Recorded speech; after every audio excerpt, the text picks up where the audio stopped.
आपने कभी नोटिस किया है कि आपकी टीम के ना कुछ एम्प्लॉयज ऐसे होते हैं जो अपना काम बड़ी जल्दी कर लेते हैं और बहुत अच्छी क्वालिटी का काम डिलीवर करते हैं, लेकिन कुछ ऐसा नहीं कर पाते हैं। तो आपने कभी सोचा है कि भला ऐसा क्यों होता है? तो चलिए आज ना मैं इसका जवाब आपको दे देती हूँ। देखिए, ऐसा इसलिए होता है क्योंकि कुछ एम्प्लॉयज की ना प्रोडक्टिविटी लो होती है तो कुछ की हाई होती है, और इसी का असर ना उनकी परफॉर्मेंस पर पड़ता है। अब सवाल ये उठता है कि जिन एम्प्लॉयज की प्रोडक्टिविटी लो है उसे हम हाई कैसे करें। तो बस इसी बर्निंग प्रॉब्लम का सोल्यूशन आज मैं लेकर आई हूँ। नमस्कार, मैं हूं पल्लवी नागपाल जयरथ, प्रोफेसर बड़ा बिजनेस, और आपके लिए ना हम एकदम नया एक कोर्स लेकर आए हैं जिसका नाम है performance management, how to improve employ productivity. देखिए, सबसे पहले ना हम ये समझते हैं कि प्रोडक्टिविटी आखिरकार होती क्या है। प्रोडक्टिविटी का मतलब होता है उत्पादकता। मतलब ये कि एक समय में आप कितना काम कर सकते हैं, यानी कि कितनी क्वांटिटी में वो काम कर सकते हैं, और कैसा काम कर सकते हैं, यानी कि उस काम की क्वालिटी कैसी है।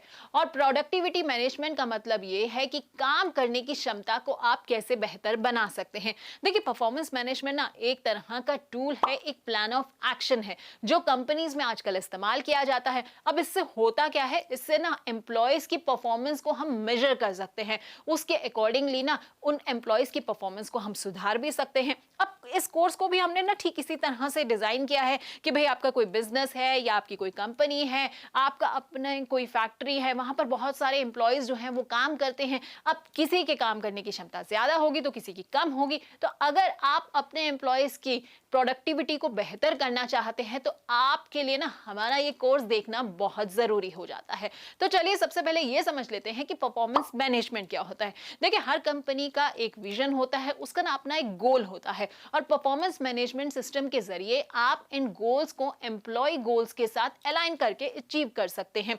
देखिए, परफॉर्मेंस मैनेजमेंट ना एक ऐसा सिस्टम है जिसके जरिए एम्प्लॉयज के काम की क्वालिटी, उनके काम की क्वांटिटी को कई तरह के पैरामीटर्स पर ना मेजर किया जा सकता है। अब आप ये सोच रहे होंगे कि भला ये सारा सिस्टम काम कैसे करेगा। तो देखिए, यहां पर मैं आपको बता देती हूं कि परफॉर्मेंस मैनेजमेंट में ना ट्रेडिशनल टूल्स का इस्तेमाल किया जाता है, जैसे कि प्लानिंग हो गई, कोचिंग हो गई, रिव्यू या फिर एक्शन। देखिए, यानी कि एम्प्लॉयज जो होते हैं ना, उनके एक महीने के गोल्स क्या हैं, उन गोल्स को वो कैसे अचीव कर रहे हैं, गोल्स को अचीव करने में उनको क्या क्या दिक्कत आ रही है, कैसे उन प्रॉब्लम से वो डील कर रहे हैं, उनको कैसे आप फीडबैक दे के जो है इफेक्टिव तरीके से काम करा सकते हैं, इफेक्टिव परफॉर्मेंस कैसा होना चाहिए, परफॉर्मेंस को मेजर करने का एक सही तरीका क्या होता है, और डेवलपमेंट की उनके लिए क्या क्या अपॉर्चुनिटीज हैं, किस तरह से जो है एक एवरेज एम्प्लॉय जो है उसको आप बेस्ट में चेंज कर सकते हैं। तो ये सारी चीजें ना आपको ध्यान रखनी होती है। हालांकि ईयर एंड के ना ट्रेडिशनल तरीके को इस्तेमाल करने के बजाय परफॉर्मेंस मैनेजमेंट का इस्तेमाल करके ना एम्प्लॉयज की परफॉर्मेंस को बेहतर करने का जो ये तरीका है ना, ये सही माना गया है। अब इससे क्या होता है, इससे ना एम्प्लॉयज की लर्निंग अच्छी हो जाती है, इसके साथ साथ ना उनकी ग्रोथ भी होती है। अब देखिए, मैनेजर्स ना अपनी टीम की परफॉर्मेंस को इंप्रूव करने के लिए सारे परफॉर्मेंस मैनेजमेंट टूल का इस्तेमाल भी कर सकते हैं। अब ये जरा समझ लेते हैं कि ये परफॉर्मेंस मैनेजमेंट की जो साइकिल है, इस साइकिल में आखिरकार स्टेजेस कितनी होती है। तो पहली स्टेज होती है प्लानिंग की। देखिए, प्लानिंग स्टेज में क्या होता है, मैनेजमेंट हो गया, एम्प्लॉयज से वो मिलती है, पूरे साल के ना गोल्स को, ऑब्जेक्टिव्स को वो लोग डिसाइड करते हैं। उसके बाद ना मॉनिटरिंग की बारी आती है। देखिए, मॉनिटरिंग स्टेज में क्या होता है कि गाइडेंस होती है, वहां पर चैलेंजेस जो है उनको कैसे आप पार कर सकते हैं, ये सारी चीजें जो है उनको बताई जाती हैं। इस स्टेज पर ना ये चेक किया जाता है कि एम्प्लॉयज जो है वो इंप्रूवमेंट की दिशा में आखिरकार जा भी रहे हैं या नहीं जा रहे हैं, या फिर कितना आगे जो है वो बढ़ रहे हैं। थर्ड होती है रिव्यूइंग की स्टेज। अब रिव्यूइंग की स्टेज में ना पूरे साल एम्प्लॉय ने काम किया हुआ है, जो उसे गोल्स दिए गए थे क्या वो अचीव कर पाया है या नहीं कर पाया है, इसका इवैल्यूएशन किया जाता है, और साथ ही साथ ना डिस्कशन पूरा किया जाता है। चौथी स्टेज में ना उन्हें रिवॉर्ड दिया जाता है। देखिए, ये ना एकदम बूस्टर शॉट होता है वैक्सीनेशन का। जी हाँ, अगर आपको किसी की परफॉर्मेंस को बूस्ट करना है तो आपको क्या करना होगा, उसे रिवॉर्ड देना होगा, उसे अप्रिशिएट करना होगा। तो तभी जो है एम्प्लॉय जो है आगे बेहतर तरीके से काम कर पाएगा। खैर, अब हम आ जाते हैं इस बात पर कि इस कोर्स में हम कौन कौन से धमाकेदार टॉपिक जो हैं कवर करने वाले हैं। देखिए, तो सबसे पहले ना एक ओपनिंग वीडियो होगी जिसमें हम आपको पूरे कोर्स के बारे में बताएंगे। साथ ही अगली वीडियो में हम आपको 5 एलिमेंट्स के बारे में बताएंगे जो एक सफल परफॉर्मेंस मैनेजमेंट के लिए बहुत जरूरी हो जाते हैं। तीसरी वीडियो में हम आपको बताएंगे कुछ ऐसे इंपॉर्टेंट परफॉर्मेंस मैनेजमेंट टूल और टेक्निक्स के बारे में जिनकी मदद से आप एम्प्लॉइज की परफॉर्मेंस को मेजर कर सकते हैं। चौथी वीडियो में हम ये समझेंगे कि आप अपने ऑर्गेनाइजेशन में टैलेंट मैनेजमेंट कैसे कर सकते हैं, यानी कि कैसे पता लगाया जा सकता है कि कौन किस रोल के लिए फिट बैठता है।